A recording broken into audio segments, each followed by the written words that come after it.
Good evening to all our viewers and welcome to our new interview series on Future Television. Now, the Syrian uprising is now entering its 18th month and there seems to be no end in sight.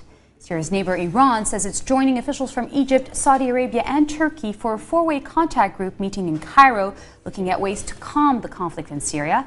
Meanwhile, Israel, believed to be the only nuclear-armed state in the Middle East, sees the possibility of Iran developing an atomic bomb as a threat to its existence and has said it may use military means if diplomacy and sanctions fail. Furthermore, as the U.S. elections approach this November, could the unrest in the Middle East affect the outcome? Here to help us delve into the matter further is Paul Salem. Salem is the director of the Carnegie Middle East Center in Beirut. Welcome, Paul. Hi. At the APEC meeting, U.S. Secretary of State Hillary Clinton said Washington and Moscow do not see eye to eye when it comes to Syria and how to find a solution to the crisis. Now, she did add that the U.S. would continue to work with Russia to help broker a transition deal. Now, what I want to ask is, could this be perceived as the U.S. softening its approach when it comes to finding a solution to the Syrian crisis? The position might change a bit or soften a bit after the U.S. election. For the time being, the U.S. is supporting effectively the rebels, is doing so largely indirectly by encouraging Turkey, Saudi Arabia and Qatar to support the rebels militarily and financially. The West, the U.S. included, is apparently providing logistical and intelligence support and command and control support. Russia has taken obviously a very strong position in support of the regime. And Russian-U.S. relations have been somewhat frozen during the run-up to the U.S. elections. You may recall in President Obama's last meeting with President Medvedev, there was an open microphone, and Obama told Medvedev to please tell Putin that after my election I can be more flexible and we can talk effectively. So it's possible that if Obama wins a second term, there are a lot of issues between Washington and Moscow that might be back on the table, including missile shield issues and issues in Central Asia and Eastern Europe, as well as the Middle East. And it's possible at that point that the U.S. and Russia could cooperate more effectively to try to find a negotiated outcome to the Syrian war effectively. But in the meantime, the Syrian crisis is effectively maybe the first major international proxy war that involves not only regional players like Turkey, Saudi Arabia, Qatar, Iran, but also the US and Russia and China.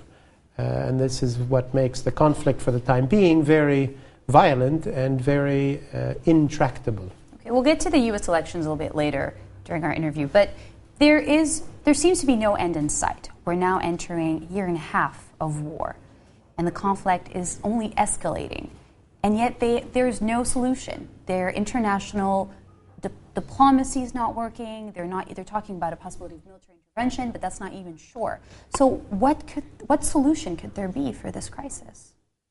Well, the crisis has evolved in serious ways. 18 months ago, it was a minor set of protests demanding reform and some limited change. It quickly escalated to something else. It quickly spread from city to city, from town to town, from region to region.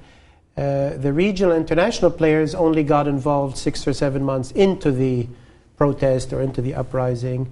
And international diplomacy really effectively failed a few months ago, hence we're in this period of deadlock. With the Kofi Annan plan. With the failure of the Kofi Annan plan. So we are now in one of the advanced or evolved phases of the Syrian situation or Syrian crisis, in which clearly there is open conflict between the regime on one side and armed rebel groups on the other, both of them feeling quite strong and quite confident, both of them backed by regional international players. Now, the domestic situation in Syria itself is evolving. Hard to predict how it will evolve. Will the rebels make progress in Aleppo, which they are focusing on?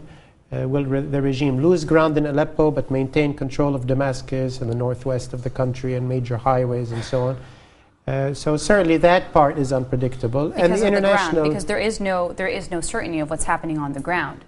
It's very fast-moving. It's very chaotic and erratic. Very chaotic and very fast-moving. The armed rebellion itself is often banks on its ability to move quickly from place to place and to surprise the regime. The regime has strong resources but limited resources. So they focus once on one town, then they focused on another town, scrambling to maintain control of the main power centers, but not able to control everything at the same time, an ability only to control part of the country. So this internal conflict itself might evolve in unpredictable ways, particularly in Aleppo in the coming few weeks. And the external situation might evolve as well. As we mentioned, the US-Russian relationship is not a static situation. It could change.